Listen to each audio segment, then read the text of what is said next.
Martineau. Le préféré du règne animal. Bonjour, les petits lapins. Alors, vous connaissez certainement Jean-Patrick Balleux, il est chroniqueur sportif, il est chef d'antenne à Radio-Canada. Si vous avez suivi les Olympiques cet été sur les ondes de Radio-Canada, vous le connaissez. Le gars suivait ça 6 heures par jour. C'était quand même assez exténuant. Là, tu fais ça pendant quoi? C'est 2 semaines, les Jeux Olympiques, 6 heures par jour et 4 jours après la fin des Olympiques. Si ça se termine, ouf, il accroche son micro, wow, je l'ai fait, puis bon, il a fait une très belle job, et là, je me repose un peu. 4 jours après ça, il était entre la vie et la mort. OK, à cause de la bactérie mangeuse de chair. Il a publié un texte pour expliquer pourquoi on ne le voyait pas à l'écran depuis quelque temps. Il est avec nous. Jean-Patrick Balleux, bonjour. Bonjour Richard. Quel texte! Wow! Et quelle affaire, là! Donc, j'imagine, écoute, Jean-Patrick, je ne sais pas si on peut se tutoyer, on se jamais Richard, vu, sans mais... problème. OK, merci. Écoute, comme je disais, tu as fait une excellente job pendant les Jeux olympiques, tu étais content, Merci. et tout de suite après, tu commençais à te sentir mal. J'imagine que tu t'es dit, ça doit être la fatigue, là, parce que j'ai travaillé comme C'est un fou. clair que je pensais que c'était la fatigue. C'était mes 13e Jeux aux Jeux olympiques. Ma 13e présence comme journaliste, pas comme athlète, je vous rassure tout de suite. J'ai quelques talents, mais pas assez pour aller aux Jeux comme athlète. Et je sais que dans les heures qui suivent la fin d'un mandat olympique où on travaille, j'étais en ondes 6 heures par jour en direct, mais on travaillait 14, 15 heures par jour à suivre ces jeux, à préparer l'émission. Tu le sais, Richard, être en ondes pendant plusieurs heures, il faut être prêt, là. On s'en va, on s'en va pas dans le brouillard comme ça, surtout aux jeux où tout peut se passer. On suit 27 Oui. sports différents et ce sont les jeux qui font l'émission.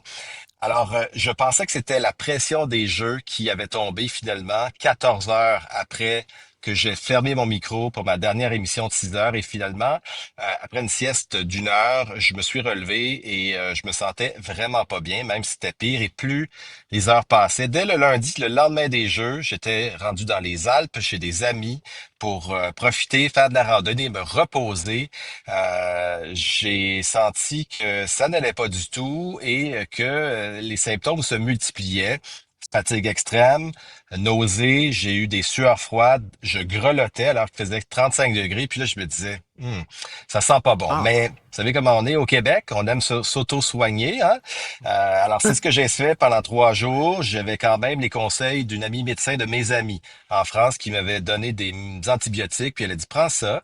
Si ça va pas mieux, tu vas à l'hôpital. Et c'est ce que j'ai fait le vendredi matin. Je suis allé à l'hôpital de Chambéry. Si vous tombez sur le texte que j'ai publié ce matin sur radiocanada.ca, j'ai publié une photo de mes jambes. Celle de gauche allait très bien. Celle de droite était 2 fois plus enflée. Elle était rouge, rouge vin. Il y avait des taches dessus. C'est la bactérie mangeuse de chair qui est en train de faire des ravages.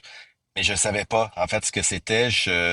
J'étais loin de me douter que c'était possible d'attraper une bactérie. Encore moins à Paris. Eh ben, voilà, j'ai subi dès le vendredi, une première opération. Et on m'a dit à ce moment-là que j'étais entre la vie et la mort. Et là, j'avais beaucoup de difficultés à voyons. comprendre. Parce que il y a une expression dans les hôpitaux en France qui dit vos pronostics vitaux sont très engagés. Ici, on ne sait pas ce que ça veut dire, mais quand ils vous disent ça dans les hôpitaux en France, ça veut dire que vous êtes entre la vie et la mort. Alors j'ai dit oui, mais encore. Et là, il m'a dit c'est très très grave ce que vous avez, Monsieur Balleux. On vous opère maintenant. Alors j'ai compris à ce moment-là que c'était sérieux, mais j'étais loin de m'en douter que j'aurais 16 opérations au total. J'ai passé 1 mois hospitalisé en France. 1 mois à l'hôpital Maisonneuve-Rosemont pour recevoir finalement une greffe de peau qui est venue de ma cuisse gauche. Et ensuite, depuis novembre, en fait, je suis resté à la maison. J'ai eu les soins à domicile, de la réadaptation, de la physio, de l'ergo. Bref, je lève mon chapeau parce qu'on dit Et, beaucoup de choses sur le système de santé au Québec. Mais quand c'est important, ils mettent les moyens. Moi, j'en ai eu des soins et franchement, j'ai été... je touche du bois aujourd'hui parce qu'il y a bien des gens qui meurent de cette bactérie mangeuse de chair. Moi, on a sauvé ma vie la première journée, on a sauvé ma jambe la première semaine et ben voilà, wow. là on travaille à me ramener à 100%. Écoute, c'est hallucinant ce texte-là. J'invite vraiment les gens à le lire. Et tu sais, l'hôpital Maisonneuve-Rosemont, elle tombe peut-être en morceaux. C'est peut-être un hôpital qui est très vétuste, mais les gens qui travaillent à l'intérieur, eux autres tombent pas en morceaux et ils ont du cœur au ventre et on voit, ils t'ont vraiment aidé. Ça a commencé comment? C'est des petites rougeurs, puis là, tu les voyais se multiplier, quoi, sur ta jambe, les rougeurs? Moi, en fait, au début, on a pensé que c'était peut-être un coup de soleil, mais un coup de soleil, ça couvre, ça fait pas ça fait pas une mosaïque de rougeur. Et par la suite, il y avait une grande chaleur sur la peau, et c'était difficile à comprendre.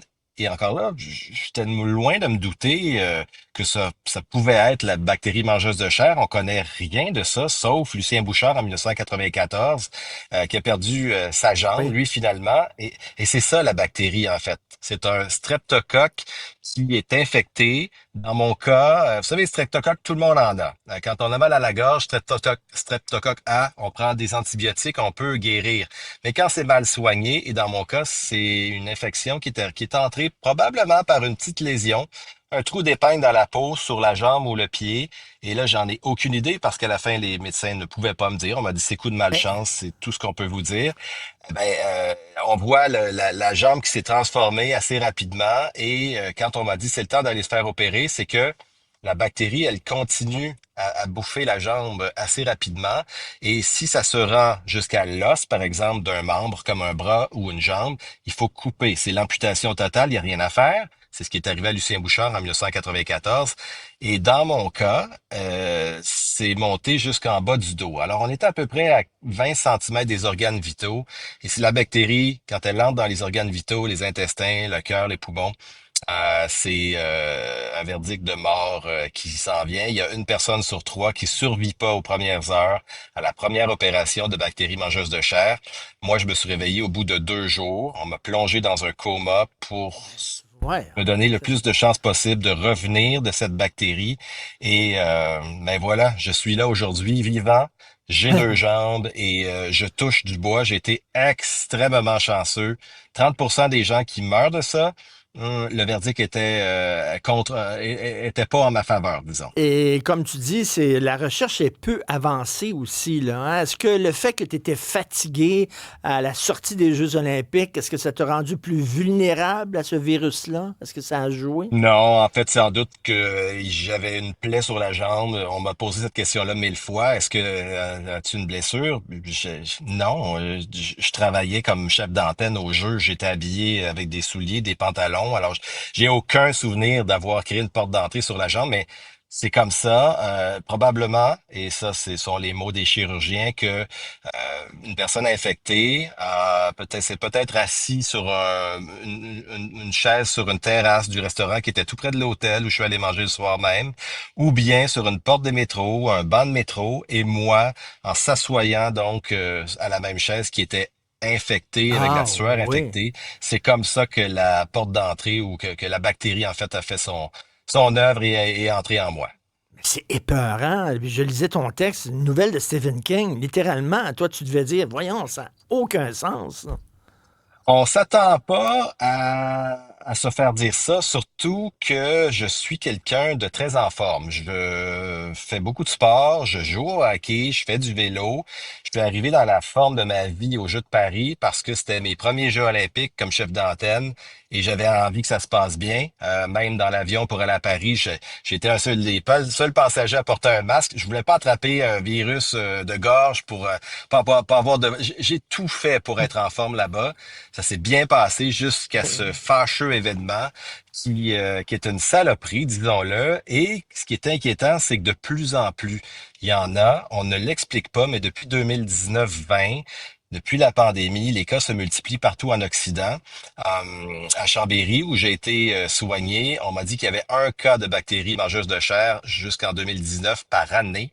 Et aujourd'hui, ils en ont un par mois ou à peu près. Alors, C'est au fou. Québec, c'est soit 55% d'augmentation de bactéries mangeuses de chair. Il y a une personne sur trois qui en meurt, l'autre tiers qui perd un membre souvent et l'autre tiers qui s'en sort comme moi. Alors, Eh, ouais, c'est une grande chance que la vie m'a envoyé. Jean-Patrick, tu remercies plein de gens à la fin, les médecins qui t'ont soigné, l'équipe de Radio-Canada, tout ça. Tu remercies Patrick Watson, tu dis, dont la musique m'a apaisé durant les tempêtes certaines nuits à l'hôpital. Et tu remercies Lucien Bouchard pour son mot d'encouragement. Ça s'est passé comment, ça? J'ai étudié en sciences politiques à l'université et un de mes très bons amis a travaillé en politique active. Donc, il a Lucien Bouchard comme ami. Et en septembre, quand il a appris que mon ami savait déjà que j'étais à l'hôpital, mais tout d'un coup, il m'a appelé par visioconférence, puis il m'a dit, j'ai croisé celle qui était la conseillère de Lucien Bouchard à l'époque. On se parlait par affaire et tout d'un coup, j'ai dit, hey, tiens, est-ce que tu pourrais m'obtenir un petit mot d'encouragement de Lucien Bouchard qui a vécu la même chose? Je pense que mon ami qui est à l'hôpital, ça lui ferait du bien. Alors, Wow. Monsieur Bouchard m'a écrit un message très personnalisé pour m'encourager, pour me dire que même quand on pense qu'il n'y a pas d'issue, que c'est fini, qu'on comprend pas ce qui se passe, faut continuer à se battre, il faut faut s'encourager. Et il m'a dit, je suis particulièrement touché par l'histoire de votre fille. Ma fille a 22 ans, elle est en vacances avec moi et en quelques heures, elle s'est transformée en aidante naturelle. Elle a passé 1 mois à l'hôpital en France avec moi. Et aujourd'hui, à ce jour, elle m'a dit, ben papa, je t'ai ramené vivant d'Europe, alors tu me dois tout.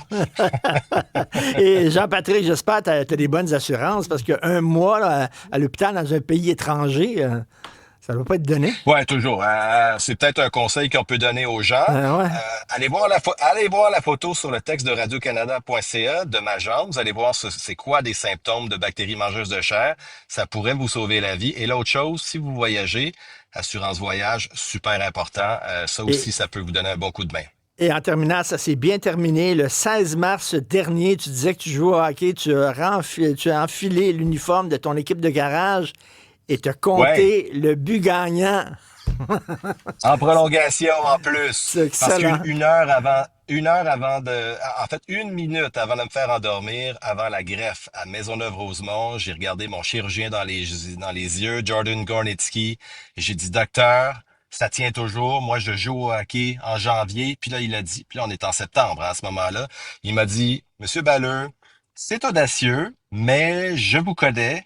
Je pense que ça pourrait se passer. Alors, en janvier, je l'ai vu, il m'a dit, puis, as-tu joué au hockey? J'ai dit, non, pas encore, mon pied est trop enflé, il rentre pas dans mon patin. Puis il dit, achète-toi des patins plus grands. Alors, c'est ce que j'ai fait. Et il y a 3 semaines, je suis retourné, j'ai renoué avec ma ligue de garage. C'était mon but depuis le début. Et j'ai joué presque tout le match avec un patin 9.5 dans le pied gauche et un patin de grandeur 12 dans le pied droit.